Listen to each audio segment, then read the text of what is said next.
Today I have a very special video planned for you. First, I'm going to announce the winner of the Zeapon camera slider giveaway. Second, I have a little gift that I'm going to be giving away to one of my viewers. And finally, I am going to tell you all about the license plate that's in the studio behind me. Let's get started.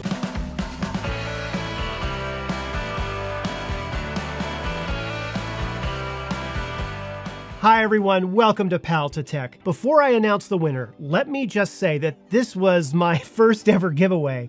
I had no idea how it was going to go, and I had no idea the number of submissions that I would receive and the creative and awesome answers that you all sent in. Before I go any further, please allow me to say thank you to each and every one of you that participated in this giveaway. I wish the camera slider could be given to all of you. I wanted to make the random drawing process as fair as possible. So here's what I did. Once the giveaway entry form closed, I put all of the data into an Excel file. I then deleted any test records or duplicate entries. This then left me with a final total of 430 valid entries. I sorted the list by the order in which they were received. Finally, Excel automatically assigns a unique ID reference number for each row of data, and this became the reference number for each entry that was submitted. I then went to Google's official random number generator. I entered the starting record reference number of 1 and the last number of 430. Once that was done, I clicked the Generate Random Number button. The random number that was picked was 409. I then went back to the Excel file and located whose entry that was. And so we have a winner. The official winner of the Zeapon Micro 2 camera slider is, can I have a drum roll please? Joe Mateg. Congratulations, Joe. I will be reaching out to you today via email with further details on the delivery of the slider to you, sir. By the way, Joe's answer to the license plate question was, quote, because Pal to Tech grew up in a home that loved TV. There's a lot more to that story, and we'll go over that in a little bit. I can't possibly read all of these, but here's one or two very quick, brief ones that I thought were the funniest. So where did Pal to Tech get the license plate? He may have made it himself during his time in jail. Eduardo, right? You used to shoot Canon cameras, and you liked the time value setting. I love that one. Good job, John. I also wanted to reward a long-time viewer of the channel. Check out this entry that I received. Well, I remember you have a black ABC shirt with your name on it. We know your dad was in TV production. We know your first video was shot on a Super 8 back in 1982. All true. The answer has to be on the license that, simply put, you love TV.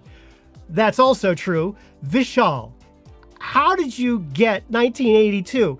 You must have had to have gone back in all of my old videos and watched them to be able to figure out some of these guesses. We have decided to make for you a very special gift that we will send to you wherever you are in the world. Now, to tell you more about this special gift, here is my wife, Christine, who actually made it. Here it comes. Come on in. Here it comes. This is the 2020 dumpster fire ornament. This is a 3D printed ornament. One of my hobbies is 3D printing. I enjoy making 3D printed parts and costumes and things like that. What's cool about this is not only is it like got this kind of cool little detail and flames and things like that, but it's got a light, and the light's on a timer. It stays on for 6 hours, and then it shuts off for 18, and then it comes back on for another 6. So you never have to worry about turning it on and off if you put it on a Christmas tree or a desk. You could leave it on a desk to remind you of how crazy 2020 was. How about I sign it? Maybe I sign it for you. Let's do that. Okay, I'll do it just like this. Okay. There it is. My first signing of a dumpster ornament. What a year. Oh man. Okay, I'll get this all wrapped up and Yes, get it sent out. We'll get it out to you. We need to get your address. So, I will be in touch with you today, sir. and we'll get that in the mail to you very soon. Congratulations. I hope you love it. Thank you. You're welcome. I'm going to share with you now a true story about how I got that license plate and why I have it on the wall. Those of you who guessed that I have a background in television production or lived in California and worked in television would be correct. But that's not exactly the reason I have the license plate. The license plate belonged to my father, and he worked in television production, most notably in the 1970s. He produced a huge number of shows. Some of them you may have heard of, like New Year's Rockin' Eve or the Emmy Awards. And in the early 1980s, a TV show called Fridays. Fridays was the final show he produced, and the one I think he was the most excited about. It started the careers of some very talented people. My dad used to go to the comedy clubs and look for up-and-coming talent. When he was putting together the show, he found Larry David and Michael Richards, who both eventually went on to create and co-star in Seinfeld. Back in 1980, my parents had been divorced, and I had been living with my mom for a number of years. But I had just turned 13, and I wanted to get to know my dad, so she let me live with him. But right when I moved in, Fridays started to take off. It was definitely a crazy time. When you're a TV producer, you are a busy person, and our phone would ring off the hook all the time. Unfortunately, I hardly got to see my dad at all, except for the few times that it would just be me and him in his car. Nobody could reach him there. And we would just spend time together outside of the stress and the craziness and the demands of his having to produce a major TV show. In December 1980, we found out he had a very serious form of cancer in his liver. Unfortunately, just a couple of short months later, he passed away on February 3rd, 1981. During the last month of his life, there was a very brief period before he got worse where he was out of the hospital, and he actually gathered up the energy to go out for a drive around Los Angeles.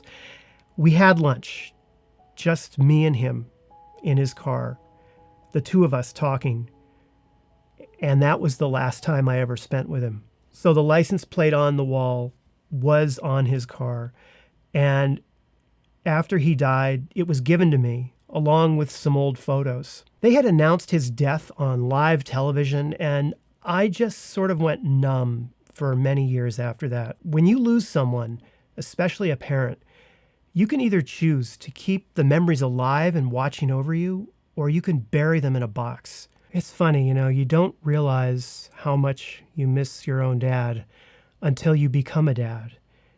And my son will soon be the same age I was when I last saw my dad. I see my dad and him every single day. And I guess between that and having this license plate on the wall is the closest I'll ever get to being with him again. I wish all of you a safe and happy holiday. This has been such a hard year, but don't forget to embrace not only your memories, but those that are in your life and in front of you right now. Well, Bill was Bill Lee, my partner, my best friend, and one half of Moffat Lee Productions, which produces Fridays. Last Tuesday, Bill died of cancer at the age of 44. Good night, Bill. We love you.